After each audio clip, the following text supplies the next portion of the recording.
a quienes estamos aquí en este grupo de estudiantes de Torá. Bienvenidos también a quienes escuchan este mensaje después. También bendiciones a cada uno. Damos gracias a Dios porque nos ayuda, porque nos entrega su Torá cada semana, nos da su palabra y porque nos da la oportunidad de reunirnos. Recuerden que nosotros somos un grupo de estudiantes de Torá. No pretendemos dar ninguna doctrina o ningún dogma, sino estudiar y aprender, crecer en la palabra. Así que en este grupo de estudios son bienvenidas todas las personas de cualquier denominación y también de cualquier pensamiento. Bienvenidas también todas las interpretaciones de la escritura. Ese es nuestro objetivo para cada uno de ustedes. Vamos a orar en esta mañana. Quisiera saber si hay alguna petición de oración antes de arrancar. Oramos por ustedes todas las semanas. Bueno, si hay alguna petición, nos avisan. Igual, o nos escriben por allí. Vamos a orar.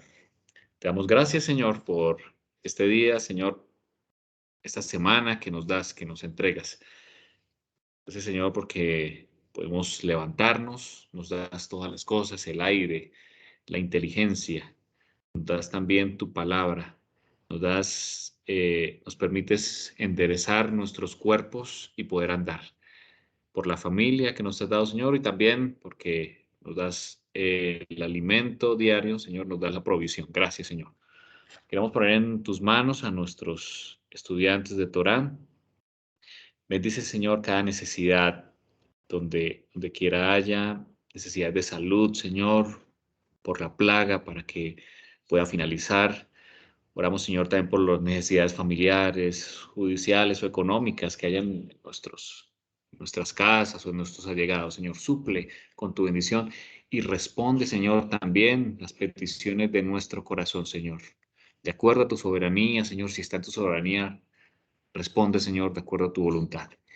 Pedimos, Señor, que nos des espíritu, que anules mis palabras, mi carnalidad, que solo sean tus palabras las que vengan a la luz a través de tu espíritu. Te lo pedimos en el nombre de tu Hijo Yeshua. Amén. Muy bien, muy bien. Vamos a iniciar. El tema de esta mañana es muy hermoso. Vamos a iniciar de una vez en esta mañana. Hoy nos vamos a centrar en ese capítulo 3 que estamos de Juan, en el versículo 16. El versículo 16 de Juan 3 es un versículo muy hermoso, muy conocido en, en el mundo cristiano, muy conocido, dado que es un texto que quizás reúne o resume todo lo que somos, todo lo que entendemos de la escritura.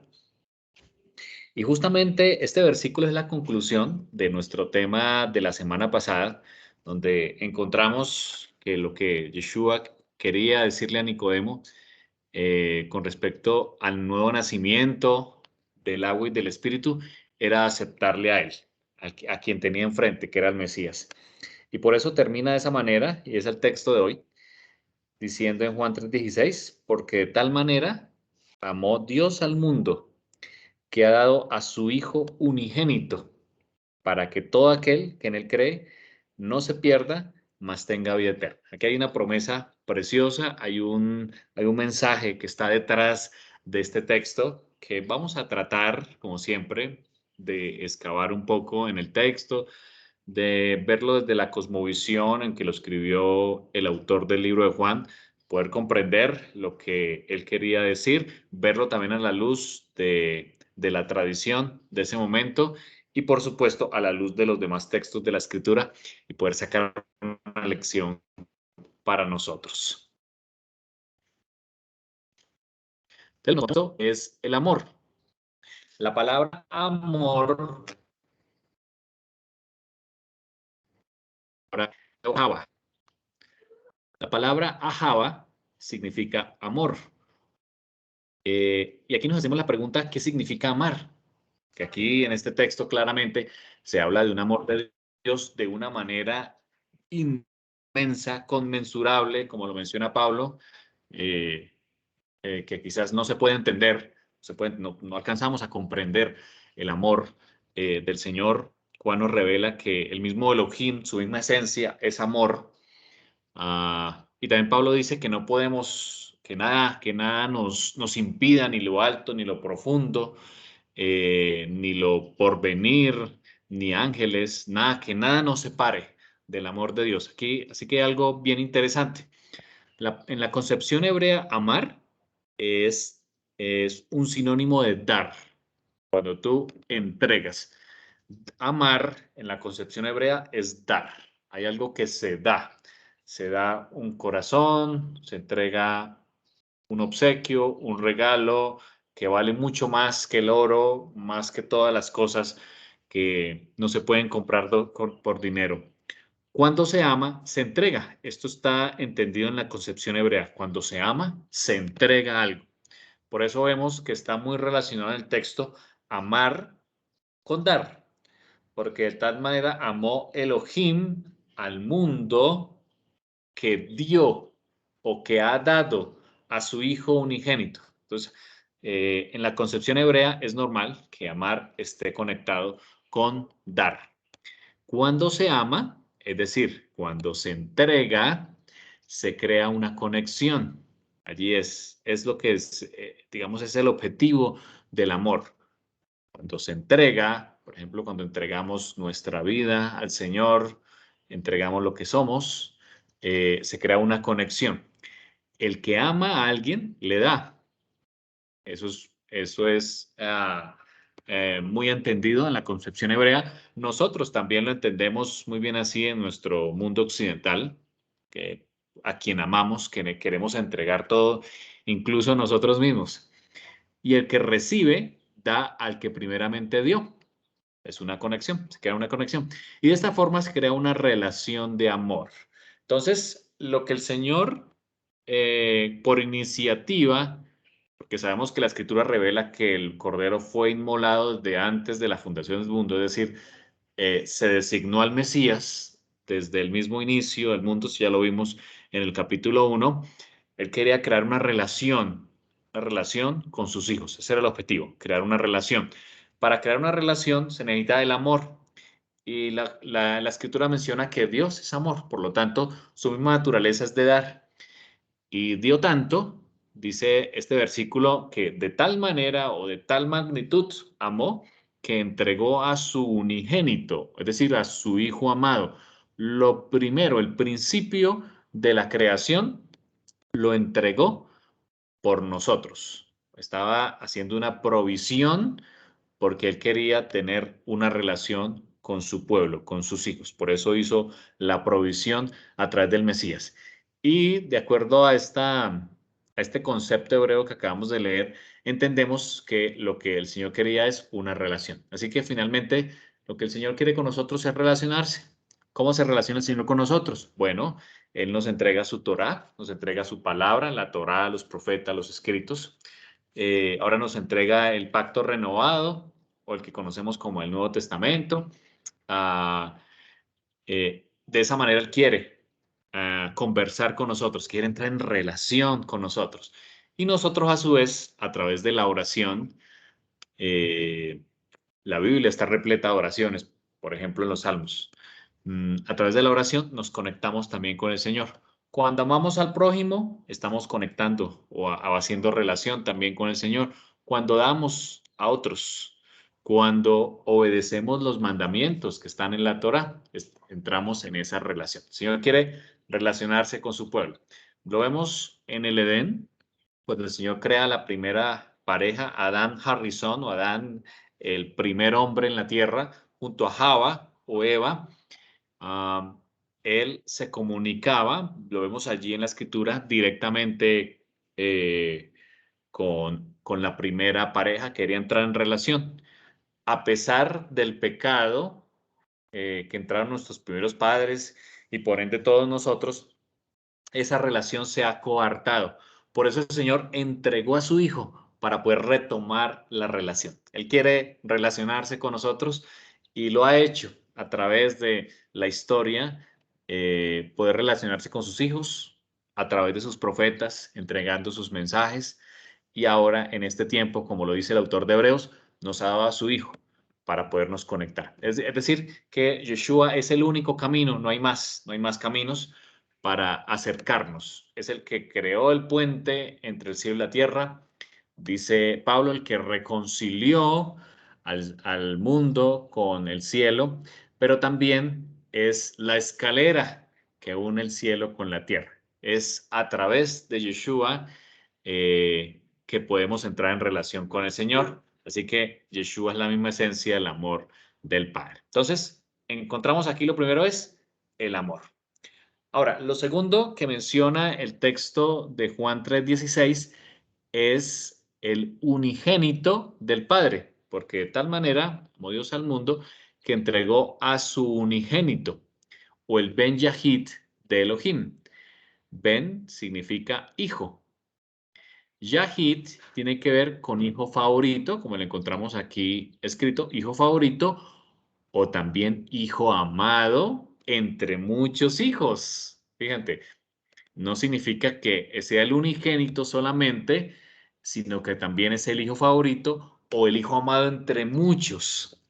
Frases como Ben Elohim o Ben Jael o Ben Eloa, que significa ese hijo de Elohim, dentro de la cultura hebrea, usualmente traducidas de forma literal como hijo de Dios, no tienen la connotación de identificar a seres divinos. No es el objetivo. Se utiliza mucho en la cultura hebrea esa expresión de hijo de Dios, contrastando la cultura griega.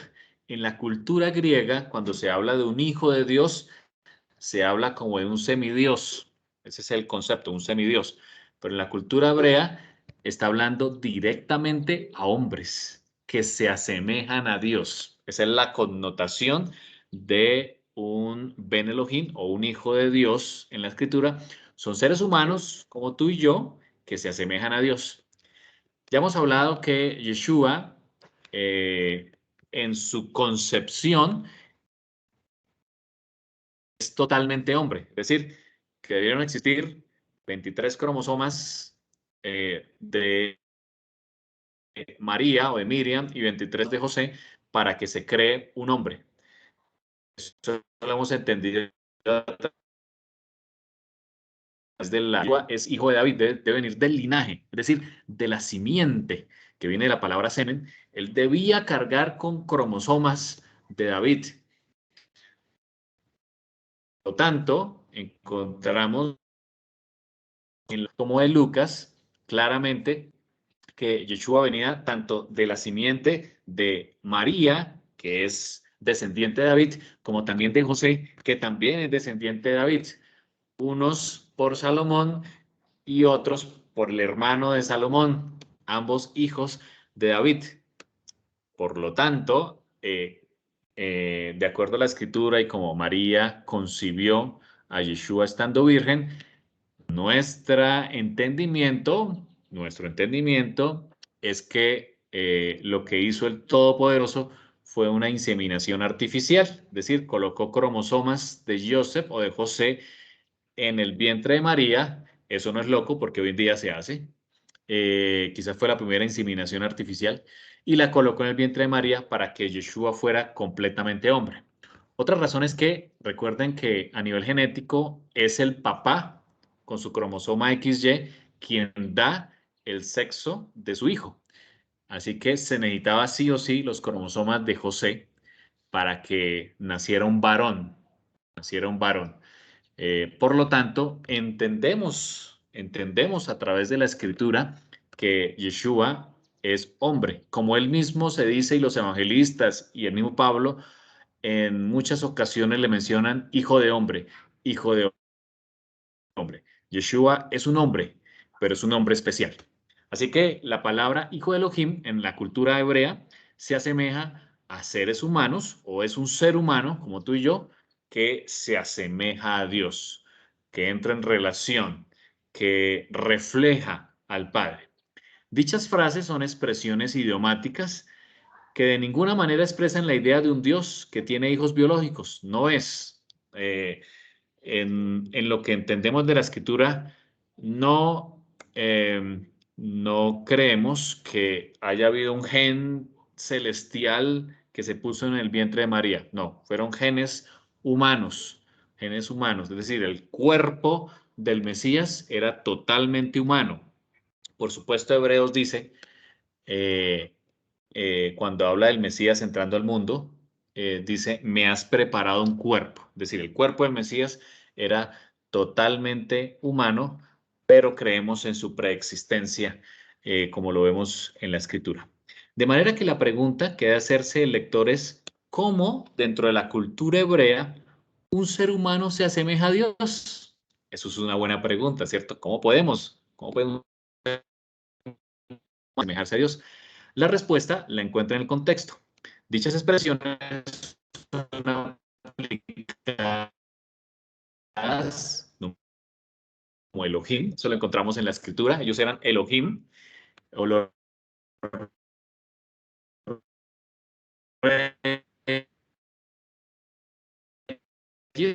o también aquellos que buscan la Torá, aquellos que son hacedores de la Torá, e inclusive tú y yo, que hacemos parte de Israel, somos llamados Ben Elohim. Ahora, ¿qué significa Ben? Tanto el hebreo Ben como el arameo Bar, de aquí viene la palabra, un hombre que conocemos mucho en el episodio de la crucifixión de Yeshua, Barrabás, hoy llamado Barrabás, realmente él tenía el mismo nombre que Yeshua, solo que se le dejó en la escritura como Barrabás. Siempre significan hijo o descendiente. O sea, es decir, la palabra ben o la palabra bar significa hijo o descendiente, sino que en muchos casos se emplean para describir el carácter o las cualidades de una persona. Es decir, no siempre es un descendiente físico o carnal, sino también de acuerdo a su carácter. Aquí traje algunos ejemplos. Por ejemplo, en la frase hebrea barmasal, que la traducción literal sería hijo de la suerte, realmente en el contexto hebreo significa un afortunado. Es un afortunado. Por ejemplo, un bar mitzvah significa hijo del mandamiento, literalmente, pero realmente en el contexto hebreo significa un responsable del mandamiento, como tú y yo somos responsables de los mandamientos.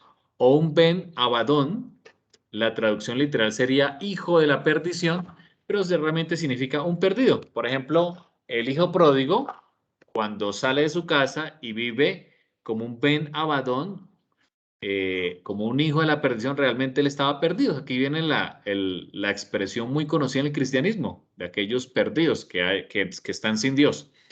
O un ben berit, literalmente un hijo del pacto, pero pues su significado en el contexto hebreo es un aliado. O un ben jorín, hijo de los libres, realmente es un libre. Es decir, de acuerdo al carácter que tenga una persona en el hebreo, se le puede llamar un ben o un bar, o un hijo del mandamiento, un hijo del pacto, un hijo de la suerte, un hijo de la perdición, pero realmente su significado es el carácter que expresa la persona. Entonces, de allí vemos que de acuerdo al carácter que tenga la persona, se le llama hijo. Por eso, el hijo de Dios es una persona que se acerca a Dios, que refleja el carácter de Dios. Y por supuesto que Yeshua reflejó totalmente. Dice Pablo que en él habitaba la plenitud de la deidad. Vamos a con Elohim. La palabra Elohim que aparece, eh, ese término Elohim y sus similares, el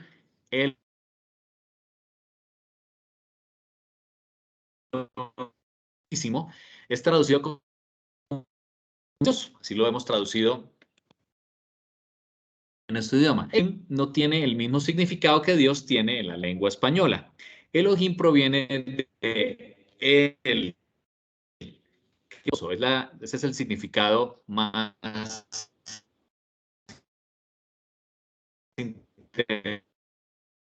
Todopoderoso. Y aunque dicho término puede ser usado para describir al Creador, de hecho lo vemos en Génesis, que la palabra que se usa cada vez que se crea es Elohim. Ya lo vimos allí cuando hablamos de los primeros versículos de la Escritura, ahí aparece Elohim, y a los poderes que otros invocan y adoran. No siempre significa Dios o Dios. Tómense en cuenta los siguientes ejemplos en que seres humanos son identificados con el término Elohim. Vamos a ellos. Por ejemplo, ya se los mencioné. Número 1, a los jueces. A los jueces en la Escritura se les llama Elohim. Dice el Salmo 82, Salmo 82 y el versículo 6, no lo tengo allí, por eso lo voy a leer. Salmo 82, 6, dice, y usted lo puede ver en la en la versión Reina Valera. Yo dije, vosotros sois Elohim. En la Reina Valera se traduce como dioses y le está hablando a los jueces.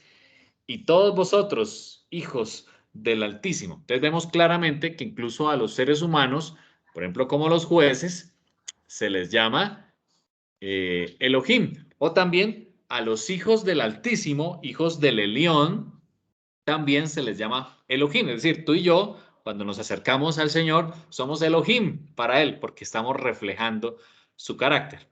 Veamos otro ejemplo. En Éxodo 22, capítulo 8,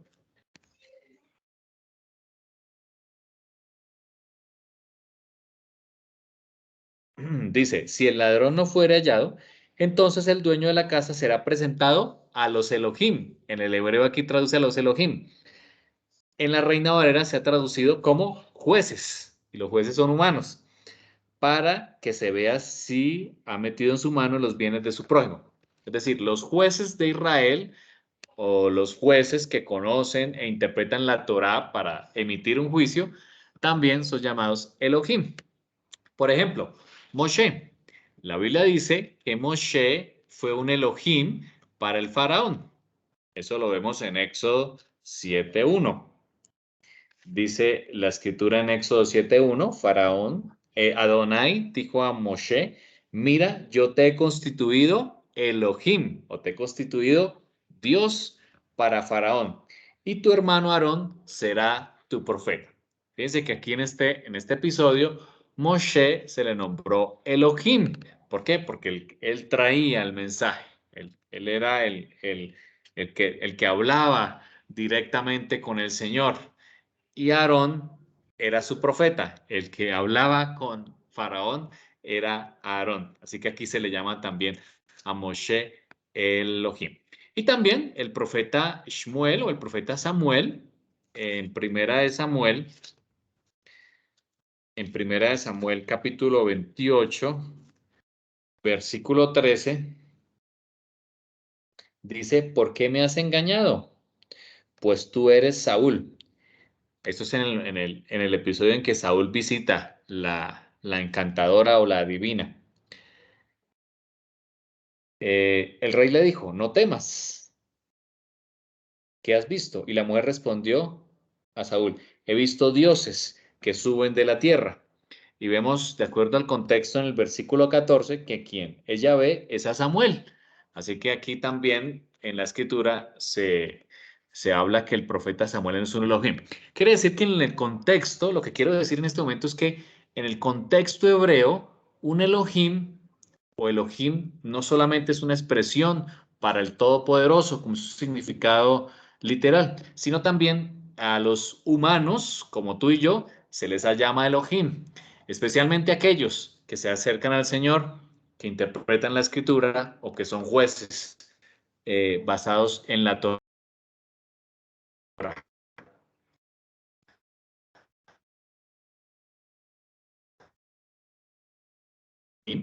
Eh, se les aplica el término hijos de Dios.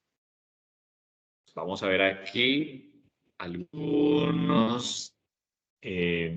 Se habla acerca de los hijos de Dios. Por ejemplo, en Deuteronomio capítulo 32 y versículo poco ignorante, ¿no Él es tu Padre que te creó? Él te hizo y te estableció. Fíjense que aquí está hablando que Adonai es quien nos hizo a nosotros.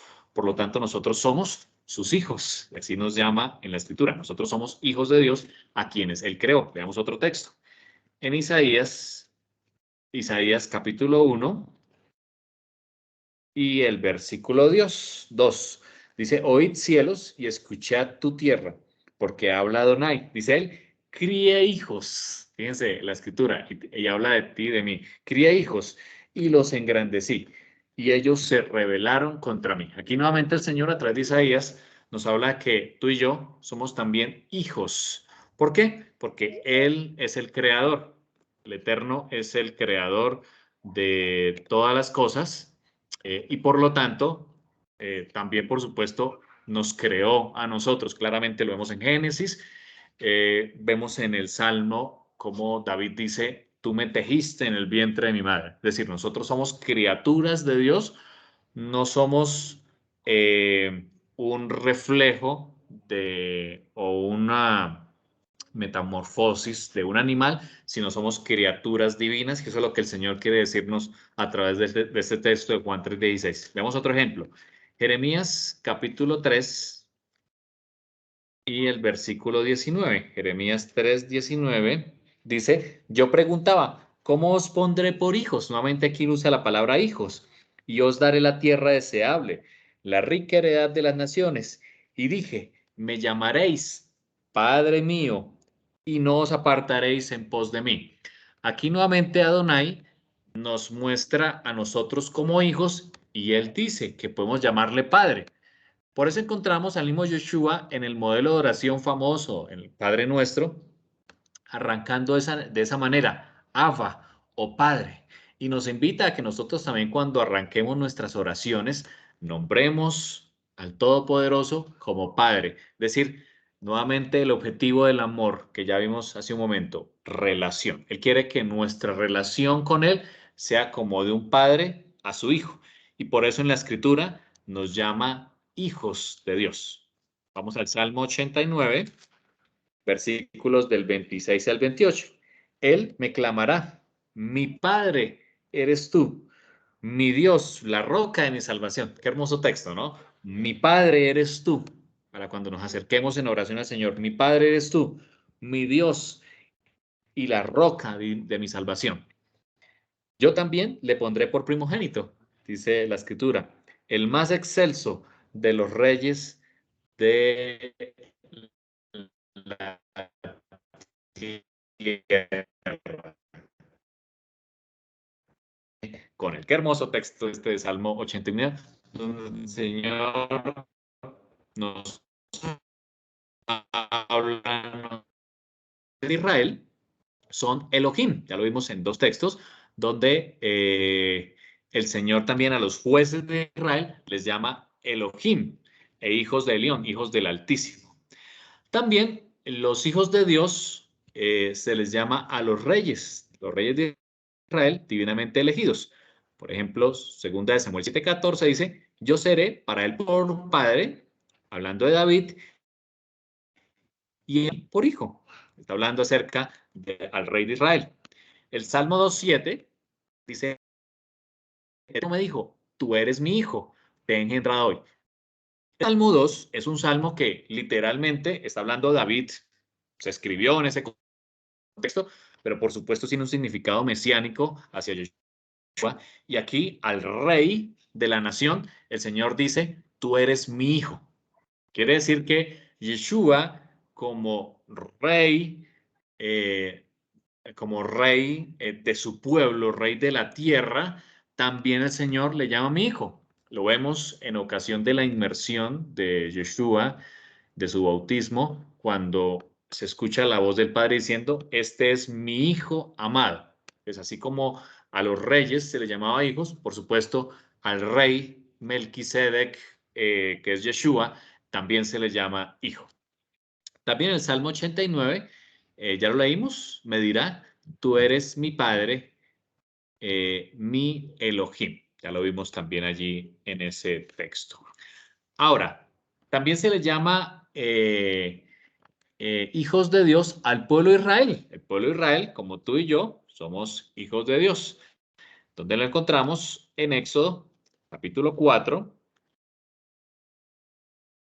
y el versículo 22. Éxodo 4, 22 dice, así y dirás a Faraón, Adonai ha dicho, Israel es mi hijo, mi primogénito. Aquí nuevamente el Señor llama a Israel como su primogénito. Incluso utiliza esa expresión. Ya hemos estudiado ampliamente que tú y yo también somos Israel cuando nos acercamos a la Torá para cumplir los mandamientos, por supuesto en respuesta de amor, y aceptamos a Yeshua como el Mesías de Israel, aceptamos su obra, la que hizo aquí en la tierra y la que está haciendo en el cielo como sumo sacerdote. También somos llamados parte del pueblo de Israel y también, por supuesto, hijos.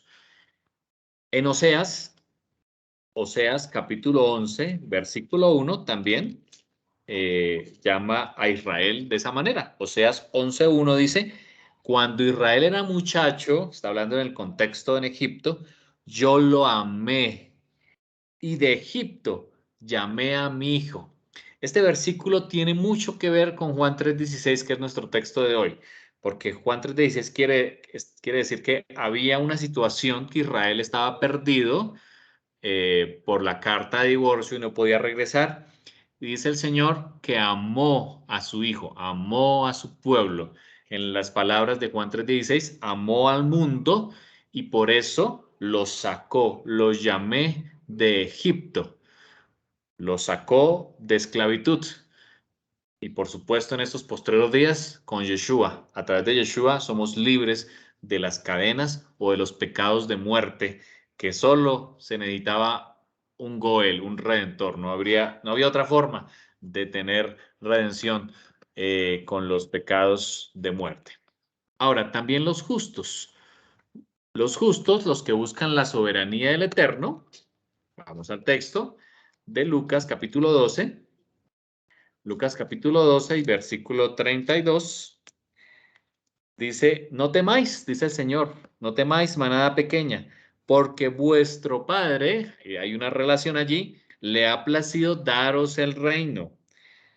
Vended lo que poseéis y dad limosna. Haceos bolsas que no envejezcan, dice el Señor. Tesoro en los cielos, que no se agote, donde ladrón no llega ni polilla destruya. Aquí también el Señor le está hablando a aquellos que hacen justicia. Y aquellos que hacen justicia, es decir, que hacen, que ayudan a los demás, que son justos, a ellos también les llama hijos, porque Él dice que Él es el Padre de los justos. Pero también el Señor es el Padre de los que buscan la paz. Vamos a Mateo, capítulo 5 y el versículo 9. Dice el Señor, bienaventurados los pacificadores o alegres, felices los pacificadores, porque ellos serán llamados hijos de Elohim. De tal manera que los que buscan la paz, los que buscan el shalom, que implica mucho más que la palabra paz que conocemos nosotros, por supuesto, implica una plenitud, implica la presencia del Todopoderoso, implica un estado de reposo total, permaneciendo en el Señor. Dice el Señor que los que buscan la paz serán llamados hijos de Elohim. Aquí vemos otro ejemplo en la escritura. Pero también los que tienen la capacidad de amar al enemigo. Interesante, ¿no? Mateo 5:45. Él dice, muy interesante este texto de Yeshua, para que seáis hijos de vuestro Padre que está en los cielos, que hace salir su sol sobre malos y buenos y que hace llover sobre justos e injustos. Aquí en la escritura encontramos en el versículo anterior la razón, el versículo 44. Pero yo os digo, amad a vuestros enemigos. No es fácil, ¿cierto? No es fácil amar a quien nos ha hecho daño. Yeshua dice aquí en la escritura, amad a vuestros enemigos. Bendecid a los que os maldicen. Haced bien a los que os aborrecen. Y orad, dice él. Qué texto tan precioso, ¿no? Orad por los que os ultrajan y os persiguen. Claramente, aquí el Mesías Yeshua nos dice que debemos amar y lo hace a través de diferentes expresiones, ¿no? Bendigan, hagan el bien, oren por aquellos por aquellos que son sus enemigos, por aquellos que los maldicen, por aquellos, oren por aquellos que os ultrajan y os persigan. Y si usted tiene la capacidad de lograr eso, dice el Mesías, dice él, de esa manera seréis llamados hijos de vuestro Padre. Así que aquí encontramos también que el mismo Yeshua dice que aquellos que tienen la capacidad de amar a sus enemigos, que es lo que nos invita, por supuesto, Yeshua, la interpretación de la Torah, somos también hijos de Dios. También aquellos que son discípulos del Mesías. Dice Mateo 5:48, dice, sed vosotros perfectos. En el contexto es misericordiosos, misericordiosos. Como vuestro Padre que está en los cielos, también es perfecto. Aquí el Señor nos invita también a quienes seguimos al Mesías, somos llamados también hijos de Elohim. Y también encontramos en la escritura, en Mateo 13:43, Mateo 13:43 dice, los justos resplandecerán como el sol en el reino de su Padre. El que tiene oídos para oír, que oiga. Aquellos que son justos también se les llama hijos. Así que vemos en este contexto de los justos, los que buscan la soberanía del Eterno, que es lo que el Señor nos invita a hacer, los que buscan la paz, los que tienen la capacidad de amar al enemigo, los discípulos del Mesías y los justos son los llamados hijos de Elohim. Aquí lo que Yeshua, porque todos son palabras de Yeshua las que acabamos de leer, él quiere que seamos discípulos, que sigamos al Mesías, que andemos, pensemos, actuemos como él anduvo. Quizás es el mensaje más importante. Y cuando nosotros reflejamos estas características que el Mesías quiere que tengamos en nuestro carácter, somos llamados hijos de Elohim. Por eso el Señor quiere que nos acerquemos a Él como hijos, siendo Él nuestro Padre. Nuevamente, es un tema de relación fruto del amor. Él quiere que nos acerquemos a Él, pero que también que reflejemos estas características. No son fáciles, no son fáciles. Yo soy el primero en que me enojo cuando algo sucede o si alguien se atraviesa en la calle o si hay injusticia.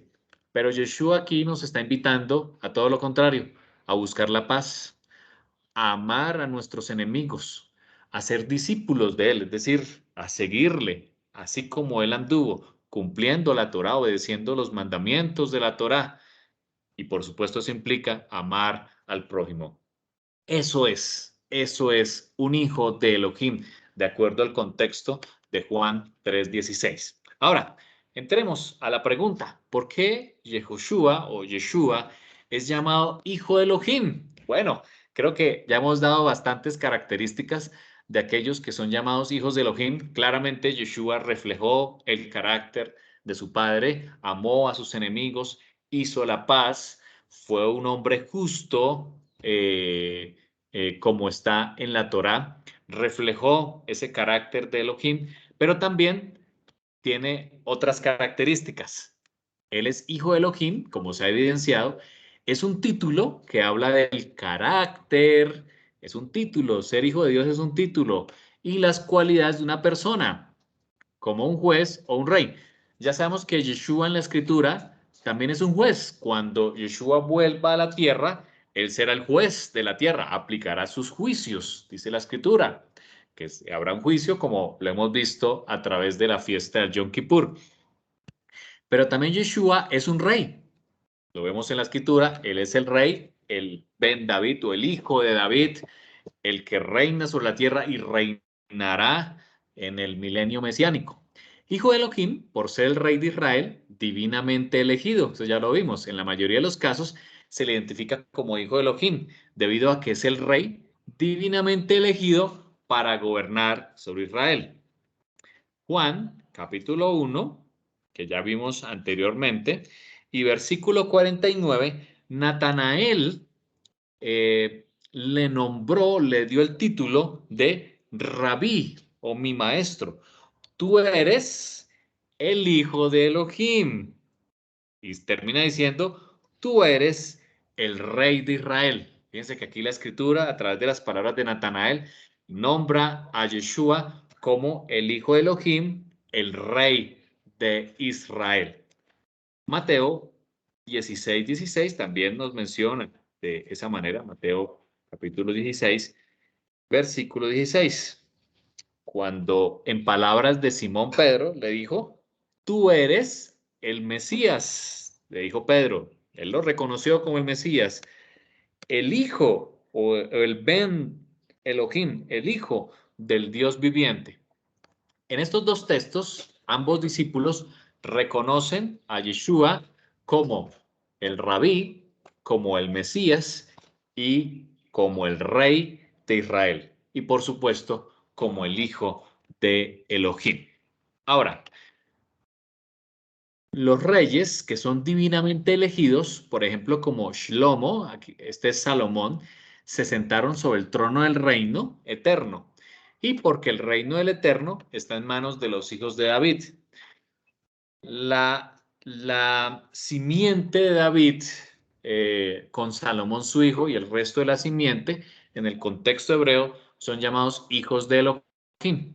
Claramente en la escritura se muestra que Yeshua debía venir de ese linaje, que el Mesías debía venir del linaje de David y por lo tanto también es un rey y por ende también es un Ben Elohim. De David está escrito, he hallado a David mi siervo, él me dirá, tú eres mi padre, ya lo leímos, yo lo haré primogénito, el más excelso de los reyes de la tierra. Estas palabras fueron dichas a David y por supuesto David es un símbolo del Mesías. De David y el resto de los reyes de la dinastía de David está escrito, yo mismo he santificado a mi rey sobre Sión, mi santo monte. Dice el Salmo 2, que ya lo leímos anteriormente, ciertamente anunciaré el decreto del Eterno que me dijo, mi hijo eres tú, yo te he engendrado hoy. Y respecto a Shlomo, a Salomón, hijo de David, está escrito, esto es en 2 de Samuel 7:14, yo seré para él por padre y él será para mí por hijo. Y comentando sobre esta cita, este es un rollo, el rollo del Qumran, los que se encontraban en las cuevas del Qumran en el siglo pasado, que pues son las versiones más antiguas que tenemos de la escritura, no solo la identifica como una referencia mesiánica, sino que además llama al Mesías hijo de él o hijo de León. Quiere decir que al Mesías, de acuerdo al contexto en que fue escrito estos rollos, el contexto del primer siglo, al Mesías se le llama hijo de él o hijo de Elohim. Es un término que se le aplica al Mesías. Claramente, aquí en el texto de Juan 3:16 se está refiriendo a ese hijo, es a Yeshua mismo, al Mesías. Ahora, hijo de Elohim, por ser también un hombre justo. Ya vimos que a los justos, vimos varios textos de los evangelios, se les llama hijo de Elohim. Por supuesto, Yehoshua o Yeshua es también llamado hijo de Elohim porque él fue una persona justa. Es decir, cercana a Dios por su obediencia, por sus actos, por lo que él hizo, por lo que él reflejó en su vida, claramente es un justo, un hijo de Elohim. Como también claramente se puede apreciar si comparamos a Mateo 27, vamos a leerlo, Mateo 27, 54. Mateo 27, 54, en esta ocasión, en la muerte de Yeshua, el centurión que estaba allí y los que estaban con él guardando a Yeshua, visto el terremoto y las cosas que habían sido hechas, temieron, dice la escritura, temiendo en gran manera y dijeron, dice la escritura, dijeron, verdaderamente este era hijo de Elohim. El mismo centurión en la cruz reconoce también a Yeshua como hijo de Elohim. Lucas, capítulo 23 y el versículo 47, Lucas 23, 47, en el mismo evento, narrado por otro evangelista, dice, cuando el centurión vio lo que había acontecido, es el mismo evento, fíjense, dio gloria a Dios. Interesante, ¿no? Dio gloria a Dios, diciendo, verdaderamente, este hombre era justo. Así que la palabra justo en el contexto de la escritura, especialmente en el primer siglo, es un sinónimo de hijo de Dios. Claramente, Yeshua se reconoce en la escritura como un hombre justo, es decir, cumplió las características que acabamos de decir, las mismas características que Él nos invita a nosotros a cumplir en nuestra vida. Y vemos claramente en los dos evangelios que en uno es llamado justo y en otro es llamado hijo de Dios. Aquellos que son justos en sus vidas son hijos de Elohim, son hijos de Dios. Claramente Yeshua nos mostró esto. Vamos a ver en este contexto de estos textos de los evangelios, especialmente sus últimos días, los días de Yeshua, el contexto también como hijo de Dios. El primero en Juan, capítulo 19, Juan capítulo 19, y a partir del versículo 1. Dice que Pilato tomó a Yehoshua y le azotó. Y los soldados tejieron una corona de espinas, la pusieron sobre su cabeza y le vistieron con un manto de púrpura. Y acercándose a él, le decían, Shalom, rey de los judíos. Fíjense lo que decían los soldados, rey de los judíos. Y le daban bofetadas. Versículo 7. Los judíos le respondieron diciendo, nosotros tenemos una Torá, y según esa Torá, él debe morir, porque pretendió ser hijo de Elohim. O en la Reina Valera dice, porque se hizo a sí mismo hijo de Dios. Fíjense que el mismo Yeshua reconocía que él era Ben Elohim. Vamos al versículo 14. Pilato dijo a los judíos, he aquí vuestro rey. Entonces ellos gritaron, fuera, fuera, crucifícale, Pilato. Pilato les dijo, ¿he de crucificar a vuestro rey? Los principales sacerdotes respondieron, no tenemos más rey que el César. Fíjense, en este contexto, donde suceden cosas extraordinarias en las expresiones que dicen estas personas sin saber lo que están diciendo, por supuesto, se nombra a Yeshua como el rey. Aquí quienes están en contra de esa expresión dicen no tenemos más rey que el César. El versículo 19, cuando Yeshua muere, Pilato escribió un letrero y lo puso sobre la cruz. Y allí estaba escrito, Yeshua de Nazaret, el rey de los judíos. Claramente, Yeshua incluso en su muerte, y estas personas, sin saberlo, estaban proclamándole a él como el rey de los judíos, como el rey, por supuesto, de la tierra. Mateo 26 también tiene unas expresiones similares. Si vamos a Mateo capítulo 26, dice la escritura. Mateo 26 dice el principal de los Kohanim, de los sacerdotes, le dijo, yo te hago jurar por el poderoso viviente que nos digas si tú eres Mashiach ben Jael, es decir, si tú eres el rey elegido por el poderoso.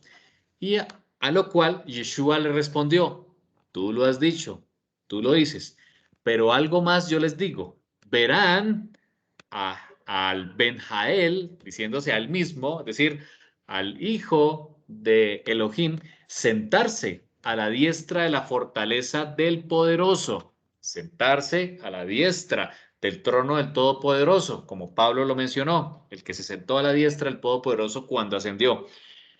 Lo verán viniendo en las nubes del firmamento. Entonces el principal de los Kohanim, de los sacerdotes, rasgó sus vestiduras y dijo, este maldijo a Elohim ¿Qué necesidad tenemos de otros testigos? He aquí todos ustedes han escuchado cómo ha hablado en contra del Todopoderoso. Claramente vemos aquí al mismo Yeshua, él mismo, diciendo, yo soy el Benjael, yo soy el Hijo del Altísimo, yo soy el Rey elegido por el Todopoderoso.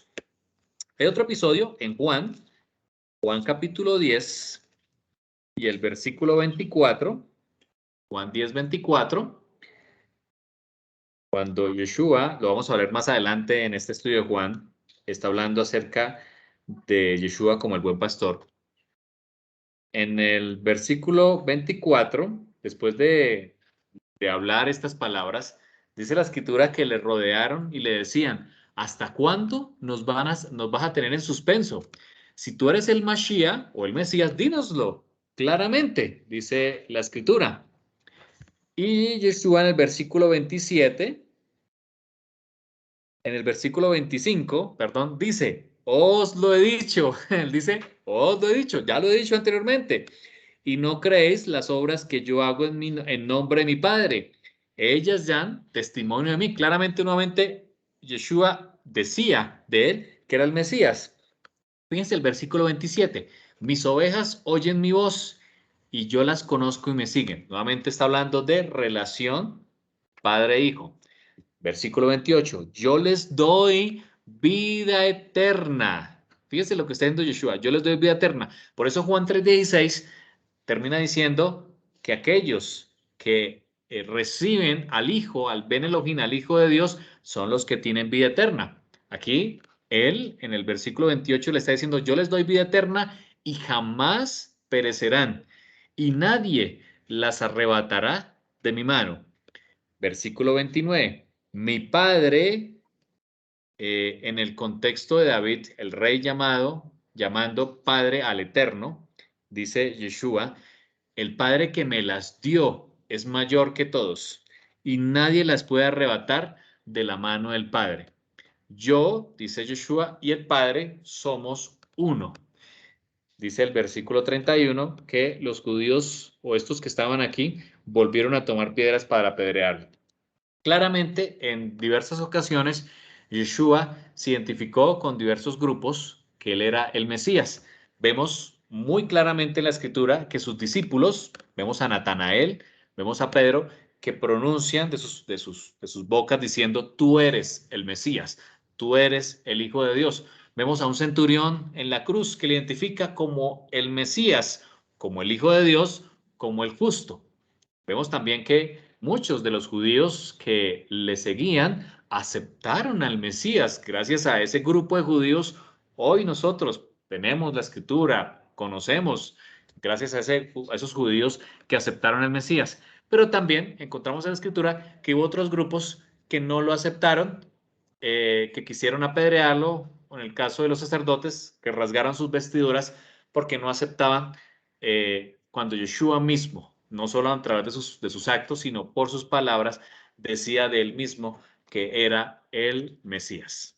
Versículo 32. Yeshua les dijo, yo he mostrado muchas buenas obras que son del Padre. ¿Por cuál de ellas me apedreáis? Le dice el Señor en el versículo 32. Los judíos le contestaron, no te apedreamos por ninguna obra buena, sino por blasfemia.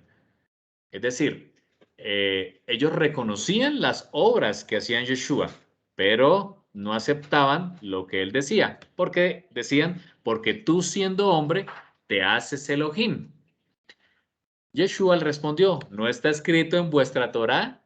Yo dije, ¿sois Elohim, ustedes hombres? Si aquellos a quienes vino la palabra Elohim, los llamó Elohim, a quienes el Padre santificó y envió al mundo. Vosotros decís blasfemas porque dije, soy el Hijo de Elohim. Aquí Yeshua está haciendo una interpretación de la escritura muy interesante. Él les está diciendo, ¿por qué dicen que estoy blasfemando cuando digo que soy Ben Elohim, cuando digo que soy hijo de Dios?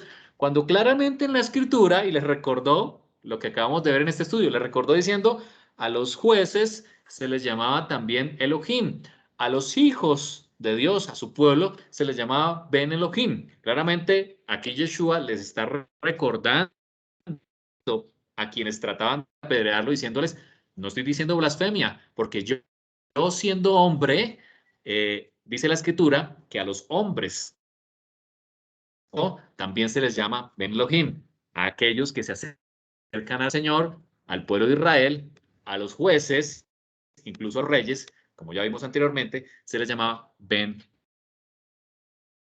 Elohim. Siendo hombre, él pronunció de sí mismo ese título, Ben Elohim. Ahora, en Juan 3:16 encontramos la expresión hijo unigénito, porque de tal manera amó, ya vimos la palabra amó, Elohim al mundo, que ha dado a su hijo unigénito. Vamos a ver un poco acerca de esa palabra hijo unigénito.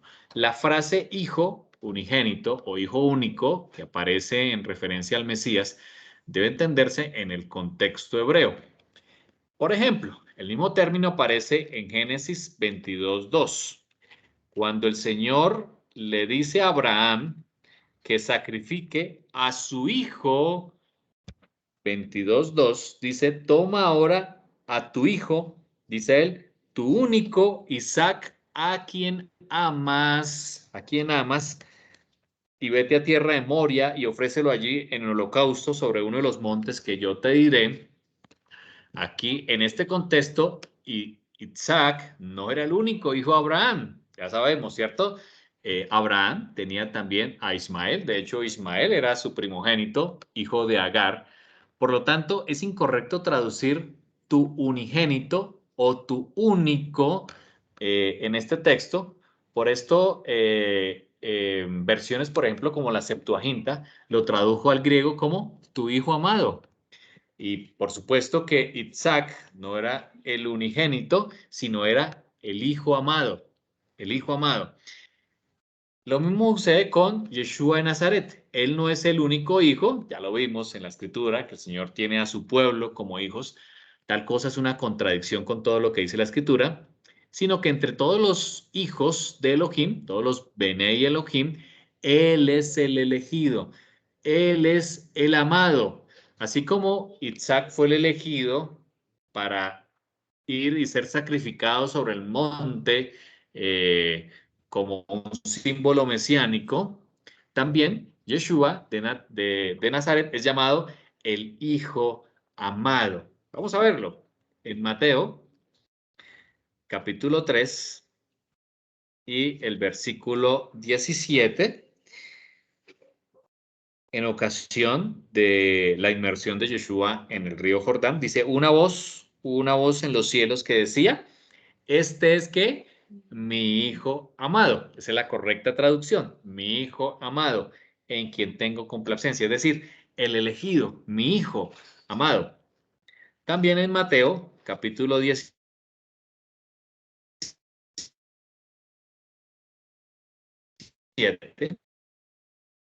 en ocasión de la visión de la transfiguración, cubrió. Y aquí una voz desde la nube que decía,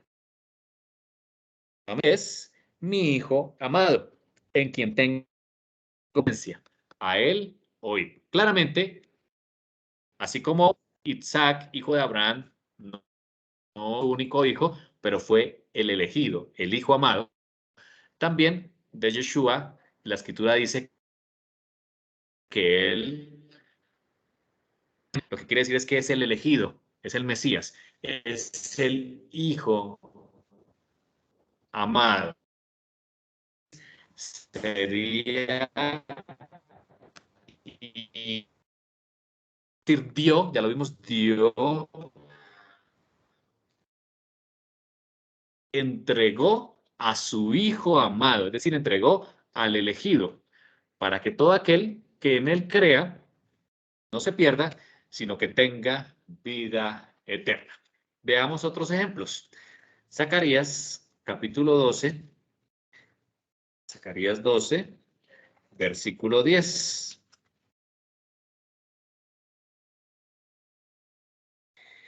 Dice, y derramaré sobre la casa de David y sobre los moradores de Jerusalén espíritu de gracia y de oración. Fíjense, esa profecía tan hermosa. Y mirarán a mí, a quien traspasaron. Que está hablando de ellos. Y llorarán como se llora por un hijo unigénito, afligiéndose por él, como es quien se aflige por el primogénito, es decir, por el que se ama. Otra referencia está en Amós capítulo 8, versículo 10. Dice la escritura, cambiaré vuestras fiestas en lloro y vuestros cantares en lamentaciones, y haré poner cilicio sobre todo lomo, que se rape toda cabeza, y la volveré como en llanto de unigénito, o en llanto de Yahid, de amado. Versículo 10. Y su postrimería como día amargo. Claramente, aquí se está hablando de que ese hijo amado, cuando hay dificultades, en este caso, cuando como lo muestra Amós 8:10, la consecuencia del pecado es como hay un duelo por el hijo amado. Es quizás en el contexto hebreo no hay nada más amargo por la pérdida del hijo amado. Por eso el Señor utiliza ese símbolo de ese duelo por el hijo amado como la consecuencia de que Israel se hubiera apartado del Señor, consecuencias que vemos reflejadas o que están escritas en la Torá. Vamos a Jeremías. Jeremías capítulo 6, versículo 26. Jeremías 6, 26 dice, hija de mi pueblo, cíñete el cilicio y revuélcate en ceniza, es decir, en duelo. Haz duelo por hijo unigénito, es decir, por el hijo amado. Lamento de amargura, porque pronto el destructor vendrá sobre nosotros. Claramente, los profetas utilizan la expresión del duelo por el hijo amado como lo peor que le puede suceder a una persona. Por supuesto, Israel se había separado del Señor y vendrían consecuencias sobre él. Así que claramente la expresión hijo unigénito quiere decir el hijo amado, como se refleja en la amargura por su pérdida. Ahora, también la escritura en Juan 3:16 nos muestra de vida eterna. Vida eterna, que es la última expresión que tiene Juan 3:16, encontramos las expresiones hebreas Hayeolam, que es traducida usualmente como vida eterna, y Haye Haolam Haba, vida de la era venidera. Hemos encontrado junto con mi esposa algunas interpretaciones de esta vida de la era venidera. Nos enfoca, hay un enfoque que es, por supuesto, la vida después de la muerte, pero también hay un enfoque en la vida misma cuando ésta es vivida según la voluntad del Creador. Es decir, hay un enfoque en el ahora, cuando se vive de acuerdo a la Torah, pero también hay una vida eterna que, por supuesto, Yeshua viene a eliminar para aquellos que crean en él.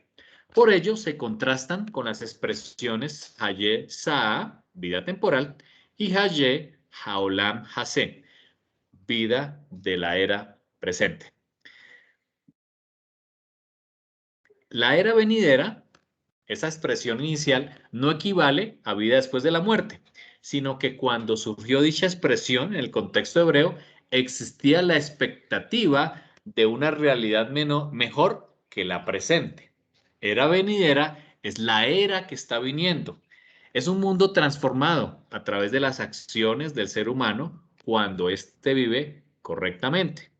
Así pues, desde la perspectiva judía piadosa, vida eterna es simplemente vivir la vida, es simplemente vivir la Torá, pero también implica la vida sin la muerte eterna. Es decir, cuando en el contexto en que se escribe Juan 3:16, vida eterna implica una vida en el ahora, cuando en el ahora se vive cumpliendo la Torá, en el contexto hebreo es una vida eterna, es una vida transformada.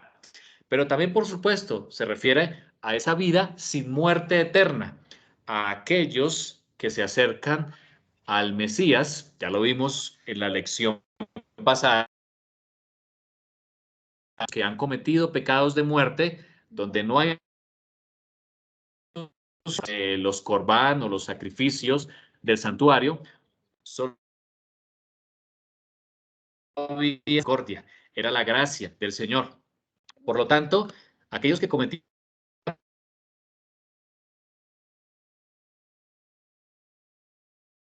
viniera la muerte eterna,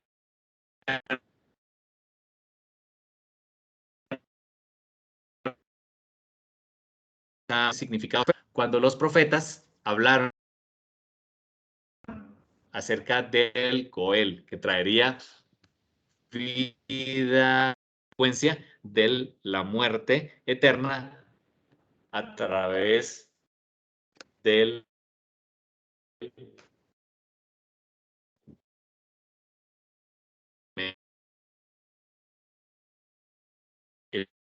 del cual un rico preguntó a Yeshua, un joven rico se acerca a Yeshua y le dice, Rabí, qué bueno para adquirir la ira venidera. Nótese que la pregunta no es en referencia a la vida en la era venidera, sino a la vida de la era venidera, la correcta traducción. El rico, este joven que se acerca a Yeshua, desea vivir aquí y ahora la vida plena y verdadera, la vida con el verdadero sentido, tal como el creador del mundo la prescribió. Yeshua responde, guarda los mandamientos. Es decir, Yeshua le está diciendo, vive según la Torah. Es lo que le está diciendo al joven rico. Tienes que vivir de acuerdo a la Torah. Claramente eso lo vemos reflejado en las características de los hijos de Elohim que muestra Apocalipsis, donde dice aquellos que guardan los mandamientos de Elohim y tienen la fe de Yeshua. Claramente hay dos características de ese remanente y es los que guardan los mandamientos porque ya están viviendo la vida eterna desde la hora y se preparan para esa vida eterna futura y aceptan al Yeshua. Palabras similares a las de Hillel, el que adquiere las palabras de la Torá adquiere la vida venidera. Es una expresión muy usual en el contexto hebreo del que adquiere la Torá, el que asimila la Torá y vive la Torá, adquiere tal cual la vida, la era venidera. Ejemplo de ello encontramos que así como Yeshua es la Torá viviente, como lo vemos en la escritura, aquel que se acerca a Yeshua adquiere la vida eterna, también el que se acerca a la Torá adquiere la vida eterna. En otras palabras, quien vive la Torá aplicando los mandamientos en su diario vivir, está viviendo el Hayeola, está viviendo la vida eterna, la vida plena y verdadera. En este mismo contexto, Yeshua dijo, yo no os he hablado por mi propia cuenta, sino que el Padre mismo que me ha comisionado, dice Juan 12, me ha dado mandamiento sobre lo que he de decir y lo que he de hablar. Y sé que su mandamiento, dice Juan 12, es vida eterna. Claramente aquí Yeshua nos está invitando a ir a la Torá. Para aquel que quiere tener vida eterna, si tú quieres tener vida eterna, Yeshua nos invita a ir a la Torá y que nuestra vida sea un reflejo de sus mandamientos, que sea una vida de el hacer los mandamientos del Señor. En el hacer sus mandamientos, por supuesto, encontramos a Yeshua. Cuando aceptamos a Yeshua, podemos tener vida eterna. Adelante, amor. Sí, hay algo que es muy importante, de pronto mi esposo lo dijo rápidamente, pero es entender que según la Torá hay ciertos sacrificios que nos sirven para remediar esos pecados que hacemos a voluntad, ¿sí? Porque la mayoría de los pecados de los cuales hay un remedio, es decir, se podía ofrecer un sacrificio, era para esos pecados que se hacían sin querer. Asesiné a alguien sin querer, hice daño a una persona sin querer, herí el corazón de una persona sin querer, etcétera. Pero los pecados que se hacían a conciencia tienen una característica muy importante y es que ¿cómo sé yo que alguien está haciendo algo a conciencia? ¿Sí? ¿Cómo sé que alguien está cometiendo un pecado y no que fue porque realmente lo hizo sin querer? ¿Sí? Entonces, realmente, desde la época en que fue escrita la Torá, ese pensamiento se consideraba que eso en juicio le aplicaba al Señor, a nuestro Dios. Por lo tanto, esto será el juez, ¿sí? De este tipo de actos. Son muy contados los actos en los cuales en la historia del pueblo de Israel que se mató a alguien, se asesinó a alguna persona por haber cometido estos pecados de muerte, por así decirlo. Pero hay algo muy interesante en eso y es que, por ejemplo, David cometió muchos de esos pecados de muerte. Por ejemplo, mandó matar a su guarda a conciencia, ¿no? Él hizo un plan, ponlo allá al frente de la batalla para que sea asesinado. Se metió con su esposa a conciencia, la vio, la observó y mandó llamarla. Todos estos pecados no tenían, según la Torá, más remedio que la muerte. ¿Sí? Pero había algo precioso que ellos conocían y es que había la esperanza de que iba a venir ese Mesías, que es el por el cual tú y yo hoy tenemos paz en nuestro corazón. Y es que ese Mesías iba a venir y con su sangre no existía ningún tipo de sacrificio, cordero, paloma, nada, absolutamente nada, ni ofrenda de harina que fuese suficiente, ni que tuviese, según el santuario terrenal, una forma de remediación para esos pecados.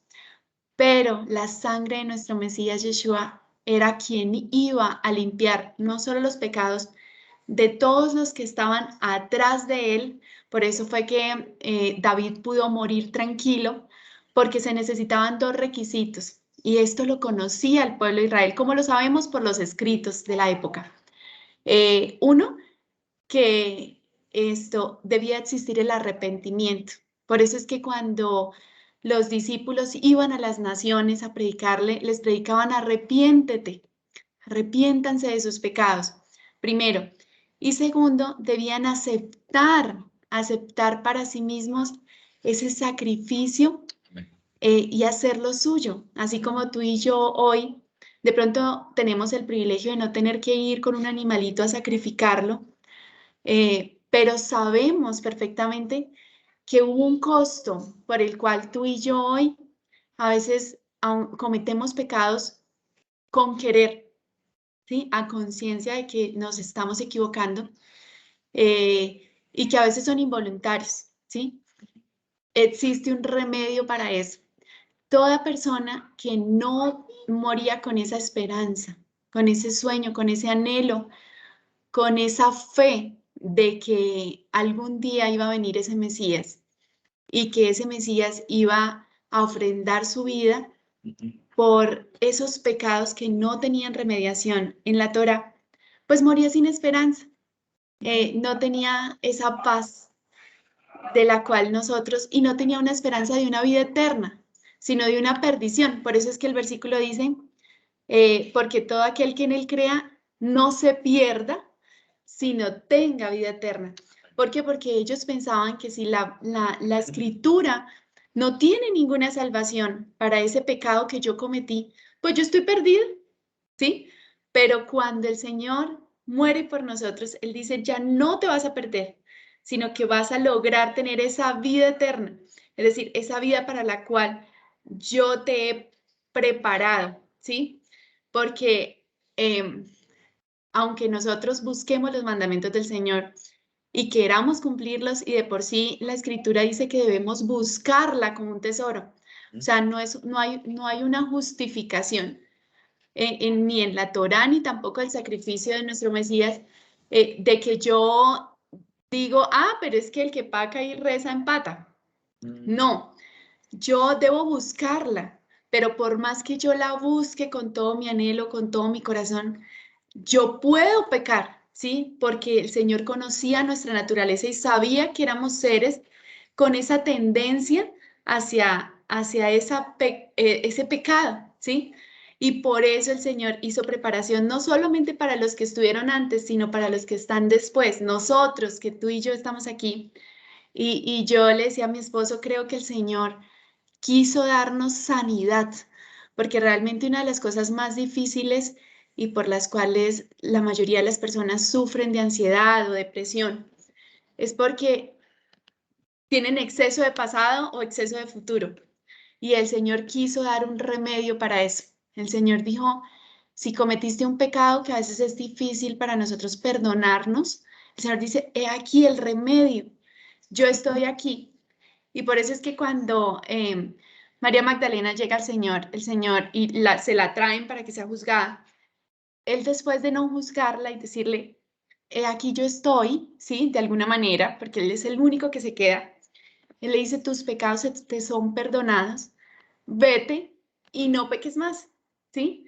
No significaba que ella probablemente no iba a pecar, pero que tuviera en su corazón la intencionalidad de que iba a aferrarse a la palabra de Dios porque se había salvado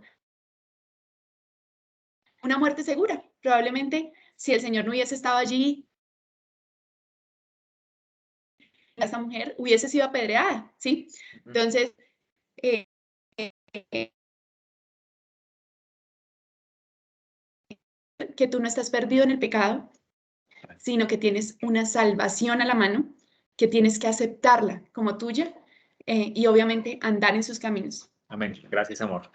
Gracias, amor. Y el mismo Yeshua lo dijo, esta es la vida eterna, que te conozcan a ti, el único Dios o Elohim verdadero, y a Yeshua HaMashiach, a quien has enviado. Vamos a finalizar, que el tiempo ya se nos ha ido. Lo último es entender qué es el mundo.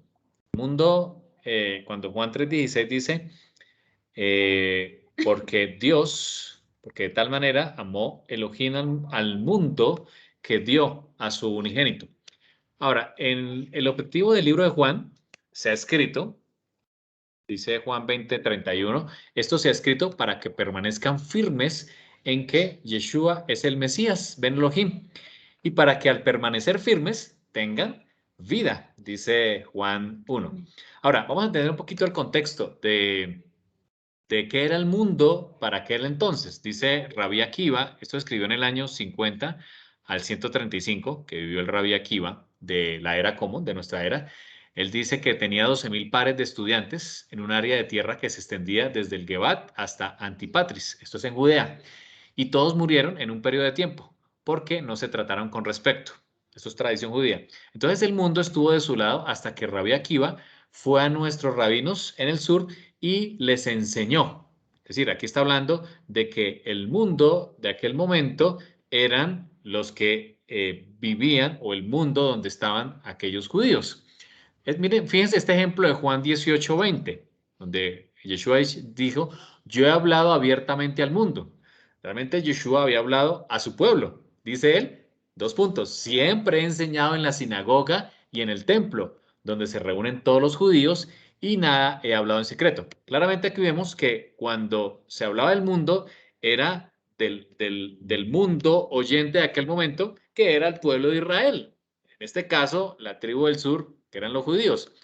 La gente entonces, al ver la señal que había hecho, decía, verdaderamente, este es el profeta que había de venir al mundo. Como Yeshua entendió que iban a venir para tomarlo por la fuerza y hacerlo rey, se retiró de nuevo al monte él solo. Vemos claramente que Yeshua habla aquí del mundo como los que él había enseñado en la sinagoga. Claramente vemos que el mundo para aquel entonces eran todos aquellos a quienes él les hablaba. Por supuesto, el Señor le dio una misión a sus discípulos, id y predicad. En Hechos 2 encontramos la misión donde les dice que vayan primero a Jerusalén y luego vayan a Judea y luego hasta el resto de la tierra. Es decir, el objetivo era buscar a las ovejas perdidas de la casa de Israel, como era la misión que les dio el Señor, y también a aquellos que hiciesen aceptar al Mesías. De manera que cuando se menciona allí del mundo, quiere decir a todos aquellos que quieren escuchar su voz. Con estas palabras en mente, quiero volver a leer el texto de Juan 3:16 para hacer el resumen de esta mañana. Encontramos en este discurso de Yeshua a Nicodemo diciéndole en Juan 3:16, porque de tal magnitud, de tal manera, amó, ya vimos que amar es un sinónimo de dar. No hay amor sin dar, hay una dádiva. La mayor dádiva de Elohim fue a Yeshua, dio a Yeshua. Y nos pide que también nosotros entreguemos, porque amor es relación, Él quiere entrar en relación. Nosotros, el Señor quiere que entreguemos nuestra vida, nuestro pensamiento, lo que se llama el corazón en la escritura. Entonces quiere entrar en relación. Entonces el Señor ama al mundo, es decir, a los que quieran aceptarle, acercarse al Mesías, aceptar al Mesías y ser injertados en el olivo natural, que ha dado a su Hijo unigénito. Claramente vimos que el Hijo unigénito o el Hijo de Dios somos tú y yo cuando somos justos, cuando nos acercamos al Señor, obedeciendo su Torah, cuando le amamos. Yeshua mismo dijo, ya lo vimos en la escritura claramente varias veces, vemos que otras personas, algunos creen, otros no creen. También vimos que más que porque de tal manera amó Elohim a su Hijo amado o dio al elegido.